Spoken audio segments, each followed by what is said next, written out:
Greetings, lovely people, and welcome to the Dread in the Shed podcast. I am Daddy Cam of the One Love Army, but I'm not in the shed. I'm sitting on my bed, but I'm here again to tell my stories. Now, where was I? Okay, now this is a tricky episode. It's not scripted, of course. But I think I'll have to explain something. For instance, the last podcast episode was dated the 16th of February 2021, so it wasn't too long ago. But I've been strangely quiet since. And I guess that's because so much has happened. Now, I know I left us in 1982, 83-ish, and with What's in a Name, spoke about Herb Tree, spoke about Ancient Stepper, Dub Stepper, and that was episode number 38. No, it was episode number 37. And this is episode number 38. Just bear with me. Now then, it's a tricky one, because what happened? So much happened. Now, there was an episode 36, which I unpublished, and I suppose I better explain that first. I suppose this episode is really going to have to be an explanation, a reload, a refresh, restart, come again. I'm not going to use the term reset, but generally that's the idea. Because I'm not in the shed telling my stories, I am sitting on my bed. And why is that? Well, I suppose I no longer have full-time access to the shed. And strangely enough, I had to go into that shed to do these podcasts. So I haven't been in the shed. Well, I have been in the shed recently. I do get to visit the shed occasionally. But not in a way that I could do a podcast. I did sit in the shed for about 5 minutes the other day and started this episode, and no, it wasn't the one. So bear with me. It's 11:45 on May the 16th, and I'm relaunching. Okay, right. Well, February the 16th, brilliant. A week after February the 16th would have been my 61st birthday. Yeah, so we had a 61st birthday.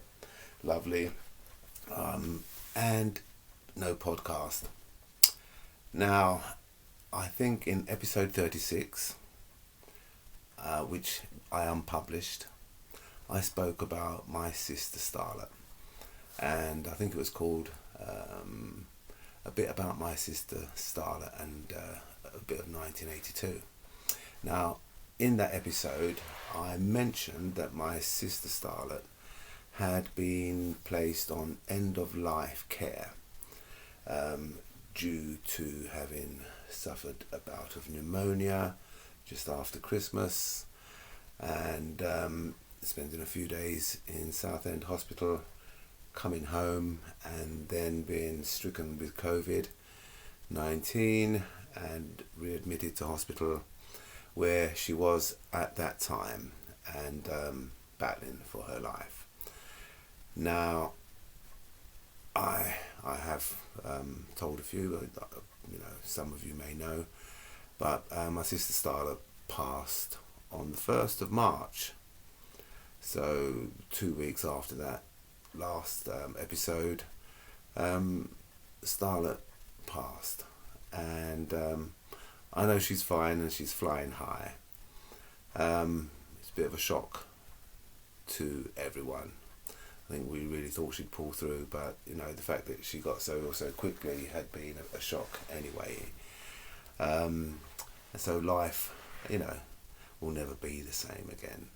And I must revisit episode 36 at some point and talk about my sister. Now, the reason I unpublished it was because my younger sister Gwyneth had let me know that Starlet may not have been aware that she was on end of life care, and if she were to listen to the podcast, if a nurse were to play it to her, it might come as a bit of a shock. So not wishing to cause any detriment to my sister's health, or have any potential kind of detriment to my sister's health, I unpublished the episode.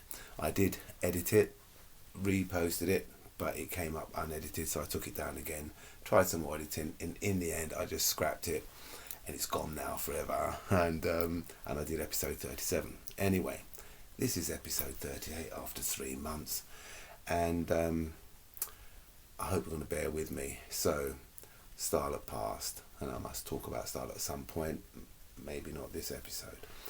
That was on the 1st of March.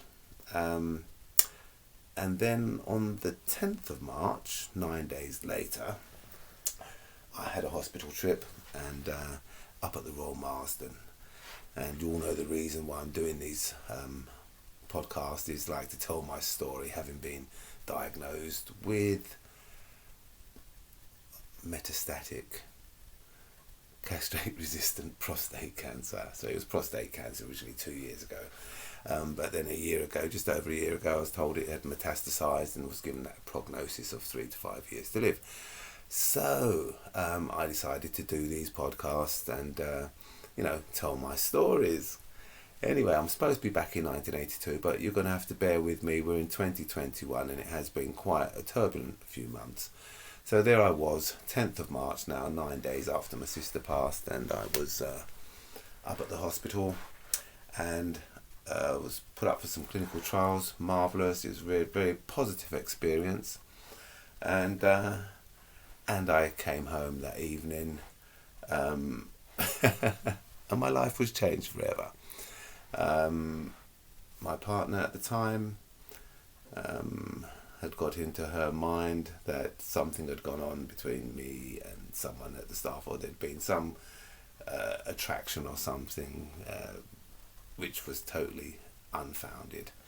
This was due to a spurious remark made by my other sister Gwyneth, saying, I guess there were some attractive nurses at the hospital, judging by the look on your face. This is following my little video post from the hospital. However, that wasn't the case. I was just really having a really lovely day. And I won't go too much into that. That's for another day. But I was basically evicted. Now, I packed my bags and I left. And so hence no more access to the shed really to do podcast. Of course, totally ridiculous scenario, and I've got no reason to lie. I think in these podcasts I've spoken about the incorrigible metal rat, etc. And but at this moment in time, and I can say this, due to the hormone therapy and so on, I've been castrated for 2 years, and then I had my prostate removed a year ago, and I actually think very differently now than I did as a young man in my 20s. So no, I do enjoy the attentiveness of the staff, and when they listen to me and they're concerned to know about my thoughts and feelings, and they take an holistic approach to my treatment, I like that. I'd had a lovely day as well. My ex-partner, I don't know what she is now, mother of 3 of my children, had bought me flowers that day, and so I don't really know what happened there. It's an aberration, and I haven't really discussed it with her, and I probably won't. Anyway, I'm discussing it with you. Okay, right, so that happened. So my life changed. So I'm here in a different house on this bed, and in what we call the rebel house, and a friend of mine, Paul, and I am in sitting on the bed telling my stories. So that was quite a whirlwindy start to being 61. So I found myself out of my relationship, away from my children, in quite a small room in a shared house with 5 other people. Fine. Not exactly part of the plan or part of the program. But, see, I'm just going to ramble. And I'm hoping that you like the sound of my voice and it's comforting, and whatever you're doing, whether you're driving or, trying to get off to sleep or whatever, hopefully you'll fall asleep nicely, maybe before the end of this episode. I don't know. But I think I'm just going to put this out there. So, yeah, having a little ramble. Anyway, I'm filming this, by the way. So I'm filming this, and this is going to be posted up on YouTube on Firewood TV. So you can actually watch this podcast, and you'll see the room, the dread on the bed, with the tiger above his head. Anyway, now you'd have to go and see it now to see what I'm talking about. Anyway, I'm rambling. Maybe I do love the sound of my own voice. I hope you like it too. Anyway, people have been asking when's the next episode, and I've been promising, and it's taken 3 months to get here. My life has been turned rather upside down, but I'm still standing. And as I'd like to say, the devil on his or her best day could not beat me on my worst. On my worst day. Now, and I say that, and because whatever's happened, I have come to understand it's for the greater good. I have been through a fair amount of pain since February.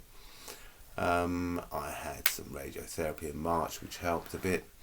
But here we are in May, and I've had a couple of rough days with it again. So, cancer isn't nice, and I do have to try and beat this unbeatable cancer. Be it what with it being metastatic. So as far as the medical profession is concerned, it's incurable. So I'm at that stage. However, on that day, March the 10th, I was put up for some more clinical trials, which I've now commenced. So I'm now on this clinical trial for this drug called thorium-227, and that's quite good. So it's a kind of 6-weekly cycle. Once every 6 weeks, I have these infusions. One of which is radioactive, one is antibodies, and one is radioactive. And hopefully, it's a very clever drug. Hopefully, it can help me defeat this cancer, which is the main battle. I don't think it's particularly helpful to have other emotional turbulence or disruption in your life, when you've got such a serious battle on. So that's where I am, and that's why I'm doing these podcasts. Now, this is a real random one. Now, I've told you about Daddy Surgeon, Clive Latouche. Yeah, well, I spoke to him the other night, and his current partner Lucille, and they said they'd send me some healing, and they have sent me some healing. And just as I say, the devil on his best day couldn't beat me on my worst. And just as I say, who Jah bless, let no one curse, I think I feel blessed despite the tribulation, and I'm on a great journey. And I received these blessings this evening, because some part of me wanted to, maybe recite a poem or something, just to kind of get back in the swing of things before I get back to 1982. I just thought, it'd be good to do another episode. I received a message from Clive and Lucille tonight, and I'm talking about blessings and how I feel blessed. I'm going to read it. And Lucille and Clive, I hope you don't mind if I share your healing energies with the rest of the world. And as I said in the last episode, what's in a name? Well, the name Herb Tree has clearly inspired the following. Dear Herb Tree, I took the strength from the trees and the coolness of the stream and the shape of the spaces between the leaves and sent them to you. Celtic Tree Blessing. May the blessings of the trees be yours. May your roots grow deep and close to the earth. May your branches reach up into the wide blue sky. May your dreams be fruitful like nut and berry. Sending love and light to you this evening. Lucille and Clive. Thank you. And that's what I'm talking about. And it's one love. And I'm going to talk about blessed love. And that's what I'm about. And that's all I'm about. And if that gets me into trouble, so be it, because I'm not in any trouble. Okay. I am alive. I don't know if I'm kicking, but I'm still standing. I'm still standing. And there will be more episodes from me. Now, that's a 15-minute ramble just to make like a polar bear and break the ice, because it's been a while. Now, I'm going to leave it there, because I'm back. There will be more. I'll get back to 1982, but I just had to come back. And this is supposed to be like an explanation. Where have I been? What's been going on? Well, my life's been turned upside down, but I'm still standing and I'm still here. And there's still stories to be told. We shall return to 1983 with the next episode. And but what I really would like to do, to each and every one of my listeners, I'd like to say thank you for joining me. You're always with me. I've been thinking of you all, even though I haven't been podcasting. Okay? And it's blessed love to all mankind. Let me say this. One Love Army, I salute you. All of my listeners, I salute you. And from the dread in the shed who's sitting on the bed, it's blessed love to all mankind. Okay. I'll see you soon. One love.